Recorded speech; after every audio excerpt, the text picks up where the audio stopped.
The observation deck of the Celestial Archive hummed with the quiet reverence of 1,000 civilizations' knowledge, preserved in crystalline data matrices. Dr. Zixthor, the consortium's most esteemed xenolinguist, stood before the assembled council of historians, his 6 eyes fixed upon the artifact that had puzzled scholars for 3 centuries. This script, he announced, his voice resonating through his translator implant, represents the ultimate mystery of the Terran civilization. Despite our most advanced decryption algorithms and the combined intellect of 47 species, no one can read this script. The holographic projection displayed intricate symbols, arranged in neat rows, a fragment recovered from an ancient Earth satellite that had drifted into consortium space decades ago. The symbols curved and looped in ways that suggested meaning. Yet every attempt at translation had failed spectacularly. Nairobi Chen leaned against the wall of the observation deck, her arms crossed, dark eyes scanning the projection with growing amusement. She was one of only 2 humans aboard the station, serving as a cultural liaison after Earth had joined the Galactic Consortium 5 years prior.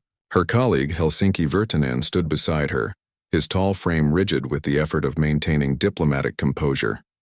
"Should we tell them?" Helsinki whispered in Finnish, knowing the translators wouldn't broadcast their private conversation. "Give it another minute," Nairobi replied in the same language, a smile playing at the corners of her mouth. "I want to see where this goes." Dr. Zixthor continued his presentation, manipulating the hologram to display various failed translation attempts. "We have consulted with the Vrin, whose civilization spans 12 million years. We have employed quantum linguistic matrices. We have even attempted psychic resonance with the artifact itself. Nothing has yielded results." A murmur rippled through the assembled aliens, creatures of every conceivable morphology, from the gaseous ethereals to the crystalline harmonics. They nodded their approximations of heads, clicked their mandibles, or pulsed with empathetic bioluminescence. "The humans," Zixthor said, gesturing toward where Nairobi and Helsinki stood, "claim their species once possessed vast knowledge. Yet here we have proof that even they have lost the ability to comprehend their own history. This script predates their current civilization by what they call centuries, and like so many primitives before them, they have forgotten their own language." Helsinki stiffened. Nairobi placed a gentle hand on his arm.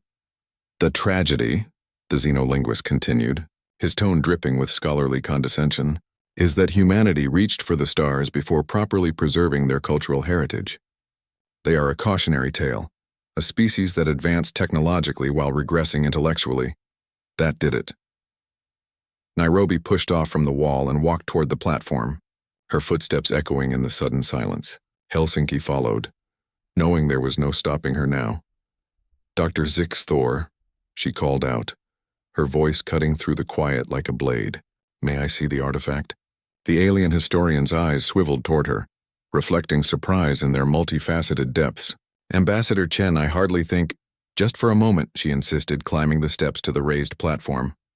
Reluctantly, Zixthor handed her the transparent tablet containing the fragment. Nairobi held it up, examining it from various angles while the entire assembly watched in silence. Helsinki joined her on the platform, peering over her shoulder. Then Nairobi did something that would be recounted in consortium halls for generations to come. She rotated the tablet 180 degrees. "You're holding it upside down," she said simply. Helsinki's laugh burst out. Before he could stop it, a sharp, genuine bark of amusement that seemed to shock the aliens even more than Nairobi's action. The symbols, previously mysterious and impenetrable, now clearly read, "Property of NASA, Voyager Golden Record Manufacturing Plate 3B, handle with care." The silence that followed was absolute. "This isn't even ancient," Helsinki added, his accent thickening with barely suppressed mirth. "This is from the 1970s. It's manufacturing documentation for the Voyager probes. My grandmother was alive when this was made." Dr. Zixthor's skin shifted through several colors that the humans had learned indicated profound embarrassment. But our algorithms were programmed by species who read in different directions," Nairobi explained, her tone gentler now. "Vertically, horizontally, right to left, in spirals, in frequencies we can't perceive. Your algorithms probably assumed that any sufficiently advanced script would follow similar patterns to your own writing systems. She handed the tablet to a nearby harmonics scholar, who promptly confirmed the translation. Within seconds, the verification spread through the assembly's neural networks and communication devices. Humans, a elder from the Vryn delegation spoke, their ancient voice trembling with something between humiliation and fascination. Read in horizontal lines, left to right, top to bottom? Usually, Helsinki confirmed. Though we have cultures that read right to left and historically some that read vertically. We're pretty flexible, actually. And you recognize this immediately? Another historian asked. Nairobi shrugged. It's English. Latin alphabet. Basic block letters. I learned to read when I was 4. The weight of that statement settled over the assembly.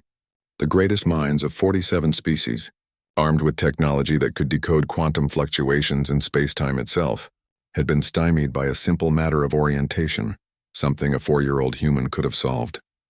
Perhaps, Zixthor said slowly, his earlier condescension replaced with genuine curiosity. We have been approaching human culture with incorrect assumptions. Perhaps, Nairobi agreed diplomatically. Helsinki, less concerned with diplomatic niceties, grinned widely. You know what the real kicker is? If you'd just asked us 3 months ago when we first arrived, we could have told you. But no, the primitive humans couldn't possibly help with advanced xenolinguistics. A ripple of what might have been laughter, or possibly chagrin, moved through the assembly, each species expressing the emotion in their own unique way. As the meeting dissolved into animated discussion, Nairobi and Helsinki made their way toward the exit. Behind them, they could hear Dr. Zixthor already planning a comprehensive review of every untranslatable human artifact in the consortium's possession. Think they learned their lesson? Helsinki asked as they entered the corridor. Nairobi smiled. That humans aren't as primitive as they assumed. Maybe. That sometimes the simplest solution is the correct one. Definitely. And that they should rotate things before declaring them impossible to read. Let's hope so, she laughed. Though I'm looking forward to seeing what else they've been holding upside down for the past 3 centuries. As they walked away, neither noticed the small group of young consortium scholars following at a respectful distance, data tablets in hand, eager to learn from the species that had reminded the galaxy's oldest civilizations that wisdom sometimes came from the most unexpected sources. Sometimes, it seemed humanity's greatest contribution to the stars wasn't their technology or their warlike tenacity.